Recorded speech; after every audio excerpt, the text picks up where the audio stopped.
오늘 욥기 13장 1절부터 28절까지 말씀으로 하나님과 변론하노라, 하나님과 변론하노라, 이런 제목으로 말씀의 은혜를 나누고자 합니다. 우리가 하루를 살면서 말을 하지 않고 살아갈 수는 없습니다. 우리는 하루 동안 적지 않은 말을 하면서 살아가는데요, 여자의 경우에는 3만 마디를 사용한다 그래요. 3만 마디. 남자의 경우는 1만 5천 마디가 된다고 합니다. 정말 놀랍지 않습니까? 우리는 쉼없이 뭔가를 계속 말하려고 합니다. 그래서일까요? 잠언 10장 19절은 이렇게 말하죠. 같이 읽습니다. 말이 많으면 허물을 면하기 어려우나 그 입술을 제어하는 자는 지혜가 있느니라. 아멘. 잠언 5장 3절 읽습니다. 걱정이 많으면 꿈이 생기고 말이 많으면 우매한 자의 소리가 나타나느니라. 아멘. 아무리 온전한 사람도 말이 많으면 허물을 면하기 어렵습니다. 말이 많으면 우매한 자의 소리가 나타날 수밖에 없습니다. 그러므로 입술을 제어하는 사람이 지혜가 있는 것이죠. 그러나 욥의 세 친구는 고난을 당하는 욥에게 그러지 않았습니다. 그러므로 욥기 13장에서 욥은 진부한 이야기를 반복하는 세 친구로 인하여 괴로워하며 계속 그들을 반박하고 있습니다. 내가 이 모든 것을 내 눈으로 똑똑히 보고 내 귀로 다 들어서 안다는 것이죠. 이것은 개인적인 관찰을 통하여 아는 것과 현자들이 말한 진리를 받아들이는 것을 의미합니다. 욥은 이 두 가지를 취하고 있습니다. 욥은 세 친구에게 너희 아는 것을 나도 아노니 너희만 못하지 않다고 분명하게 말합니다.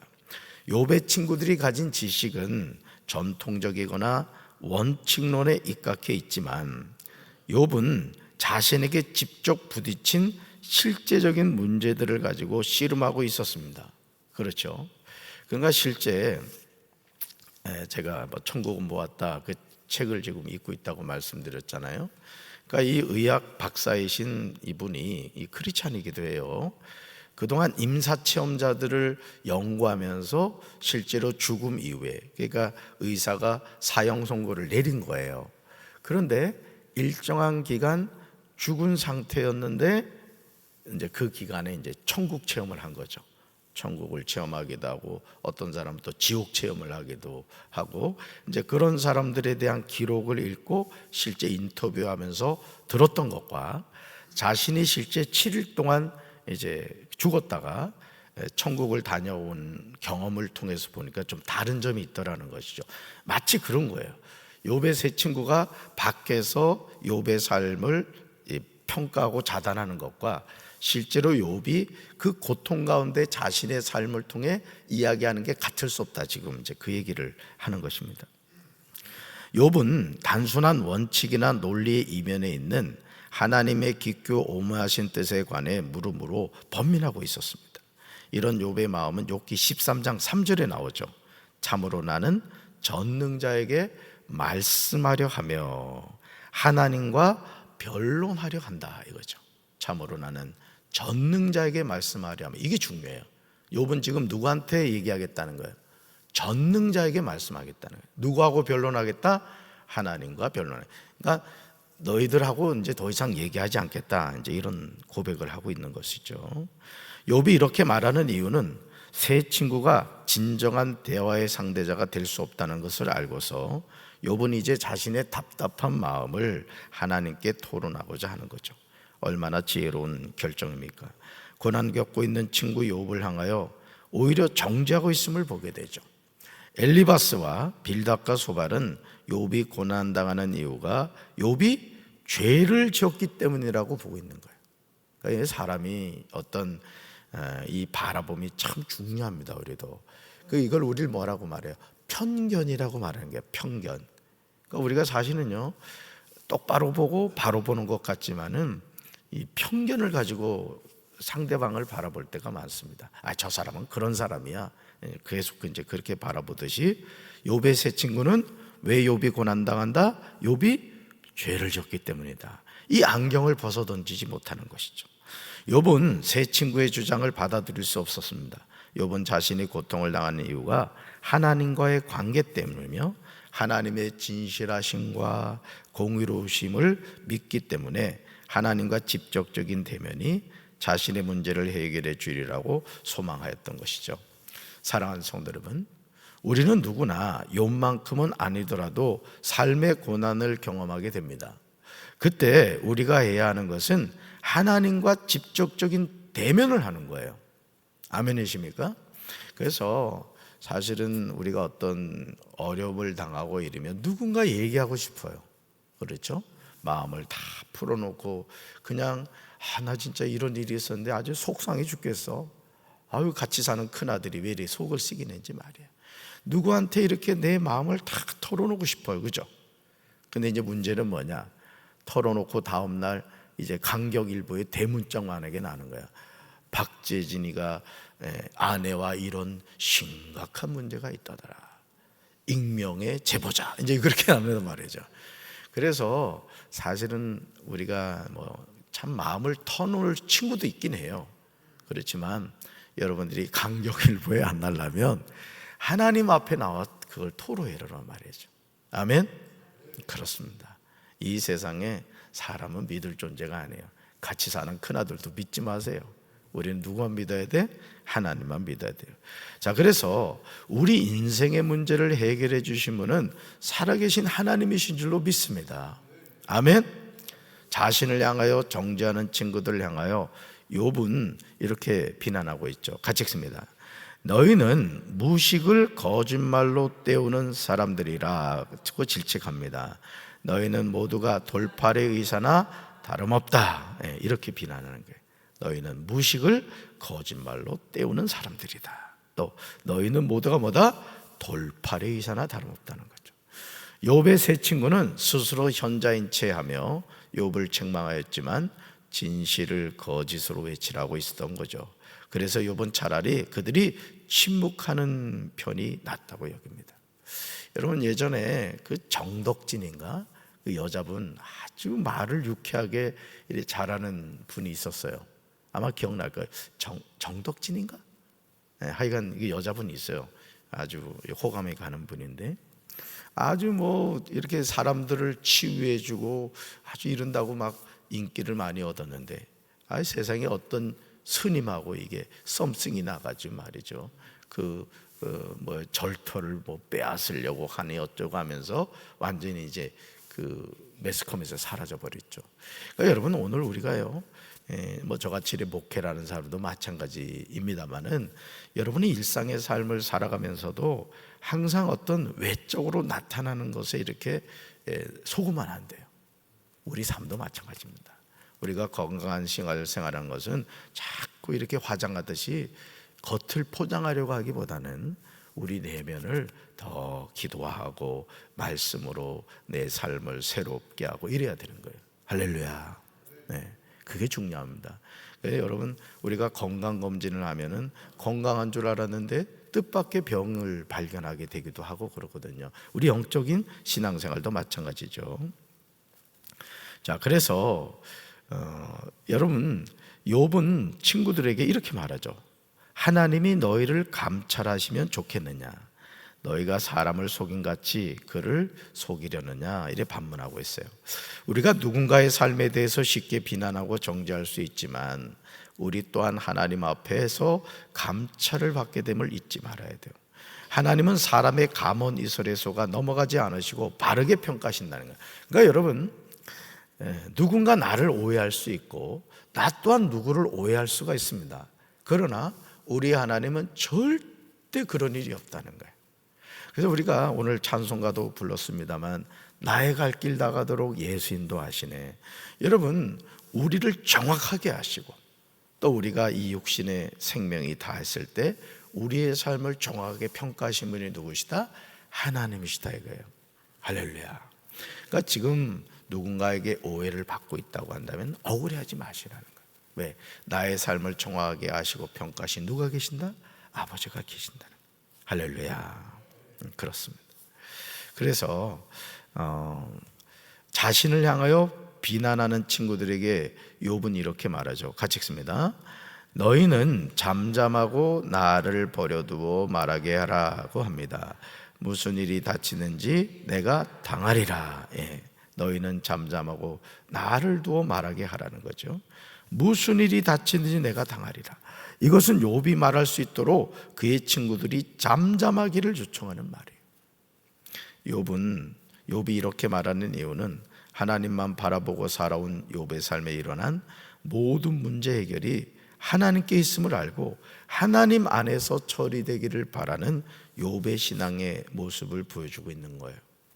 나는 하나님 앞에서 내 삶을 평가받을 거야. 너희가 권선징악과 인과응보의 관점에서 내 삶을 자꾸 정죄하고 너는 죄를 지어서 이렇게 고통을 당하는 거야 이렇게 얘기하는데 나는 그렇게 살지 않았어. 나는 하나님 앞에서 평가받을 거야. 그 얘기를 하고 있는 것입니다. 정말 놀랍게도 욥은 자신이 의롭고 하나님 앞에서 불경건하지 않음을 말합니다. 그러므로 이렇게 당당하게 얘기하죠. 같이 읽습니다. 경건하지 않은 자는 그 앞에 이르지 못하나니 이것이 나의 구원이 되리라. 아멘. 이 말씀 잘 기억하세요. 경건하지 않은 자는 그 앞에서 이르지 못하나니 이것이 나의 구원이 되리라. 결국 뭐예요? 경건한 사람이 구원을 받는다는 거예요. 할렐루야. 욥은 하나님 앞에서 자신의 행위에 대해서 고백합니다. 욥기 13장 20절부터 28절에서 욥은 기도하고 있음을 보게 되죠. 우리 같이 읽습니다. 내가 하나님께 바라는 것은 두 가지밖에 없습니다. 그것을 들어주시면 내가 주님을 피하지 않겠습니다. 나를 치시는 그 손을 거두어 주시고 제발 내가 이렇게 두려워 떨지 않게 해 주십시오. 아멘. 욥이 자신을 정죄하고 책망하는 세 친구들을 반박하며 자신의 무죄성을 강력히 내세우다가 갑자기 하나님께 기도하는 장면으로 바뀝니다. 욥이 아무리 논리정연하게 자신의 처지에 대해서 변론한다고 하더라도 세 친구가 욥의 말을 수긍해 주겠습니까? 결국 욥은 이 세상 어디에나 의뢰할 자는 아무도 없고 오직 하나님만을 의뢰하고 바라볼 뿐이며 자신의 어려운 문제와 처지를 해결할 분도 오직 하나님 한 분뿐임을 절실히 깨달았던 거예요. 오늘 우리에게 이런 지혜로운 깨달음이 있어야 되는 거예요. 내 인생의 문제를 해결하실 분, 우리 가정의 문제를 해결하실 분, 또 우리 교회를 부흥케 하실 분, 우리 조국 대한민국을 이끌어 가실 분은 누구시다? 하나님이시다. 이게 하나님이시다. 할렐루야. 그렇다면 욥이 구하는 두 가지가 무엇입니까? 그 내용이 21절이 나오죠. 21절 첫째, 나를 치시는 그 손을 거두어 주십시오. 둘째, 제발 내가 이렇게 두려워 떨지 않게 해 주십시오. 욥은 하나님께 징계 손을 자신에게서 거두어 달라고 간절하게 기도합니다. 욥은 자신이 당하는 고통과 환난을 하나님이 허락하신 징계로 보았던 거예요. 그래요, 안 그래요? 그렇습니다. 사실 욥기 1장에서 하나님은 욥을 막 칭찬하십니다. 사탄에게 너 욥 봤니? 세상에 이런 사람 없어. 야, 욥 정말 훌륭해. 하나님이 인정하셨단 말이에요. 그때 사탄이 뭐라 그래요? 아이고 하나님, 욥이 그냥 하나님 섬깁니까? 하나님이 울타리를 두르고 잘 되게 하시고 부자 되게 하시고 10남매도 낳게 하시고 형통하게 하니까 욥이 하나님 잘 섬기는 거예요. 한번 욥 쳐보십시오. 분명히 하나님 욕하고 막 그럴 겁니다. 그러니까 하나님 뭐라 했어요? 그래? 오케이. 그럼 네가 한번 해봐. 그러니까 욥에게 당한 고난은 사실 징계는 뭐 징계라는 것보다도 고난은 하나님의 허락하에 사탄이 욥을 쳤던 것이죠. 욥은 그것을 지금 얘기하고 있는 거예요. 여러분 오늘 우리도 마찬가지입니다. 우리 인생의 주인이 누굽니까? 하나님이십니다.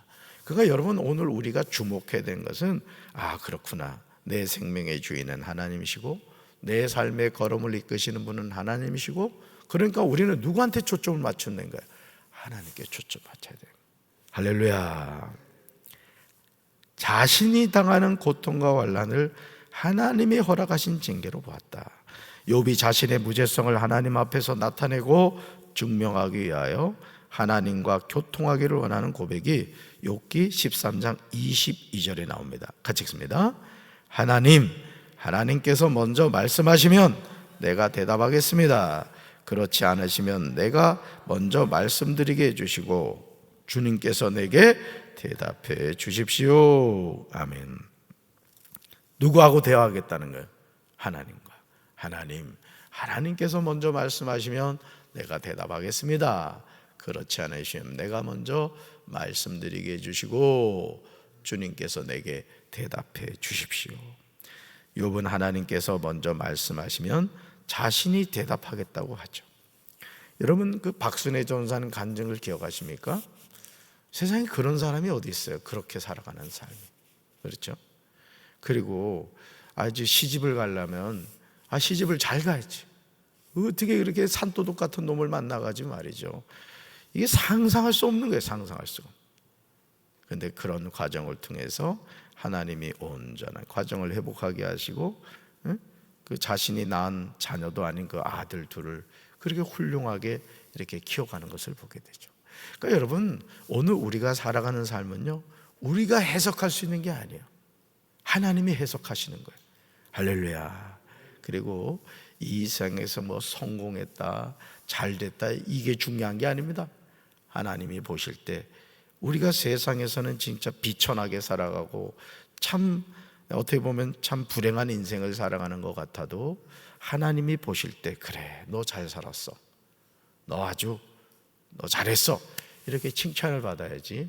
세상에선 잘되고 성공하는데 하나님 보실 때 낙제 좀 받으면 안 되는 거예요. 저는 오늘 이 새벽에 나오신 여러분들이 하나님께 인정받는 우리 사랑하는 성도들 되기를 주님의 이름으로 축원합니다. 욥은 하나님께서 먼저 말씀하시면 자신이 대답하겠다고 하죠. 우리 삶에 일어나는 모든 일에 대해서 대답해 주실 분은 누구시다? 오직 하나님이시다. 그래서 우리는 누구한테 물어야 된다? 하나님께 물어야 되는 거야. 그게 뭐다? 기도예요, 기도. 그래서 여러분들이 기도할 때 하나님께 자꾸 물으세요. 자꾸 물으셔야 돼. 하나님이 여러분의 대답에 말씀해 주실 것입니다. 아멘. 오늘도 하나님과 이야기 나누고 하나님의 대답을 듣는 이 하루가 되기를 주님의 이름으로 축원합니다. 가슴에 손 얹겠습니다. 사랑의 주님, 엘르바스와 빌닷과 소발은 욥의 친구였음에도 욥을 편견의 눈으로 바라봤습니다. 권선징악과 인과응보의 관점에서 욥, 너는 죄를 지었기 때문에 하나님의 징계를 받는 거야, 그 생각을 버리지 않았습니다. 욥은 자신을 찾아온 새 친구와의 대화를 단절하고 나는 이제 오직 하나님과만 대화하겠다고 고백합니다. 오늘 우리가 이 세상 살면서 삶의 고난을 당할 때 누군가에게 위로받고 싶어서 나의 마음을 이야기하지만 오히려 그것이 메아리가 되어서 아버지 들려올 때가 얼마나 많습니까? 주님, 이제는 내 삶의 고난과 고통이 다가올 때 사람을 의지하려고 하지 않게 하시고 하나님을 의지함으로 하나님의 위로와 하나님의 대답을 듣는 우리 사랑하는 성도들 되게 하옵소서. 오늘도 이 하루 입술을 벌릴 때마다 감사합니다, 감사합니다, 그저 감사합니다, 믿음의 고백을 하며 살아가게 하옵소서. 예수님 이름으로 간절히 축복하며 기도합니다. 아멘.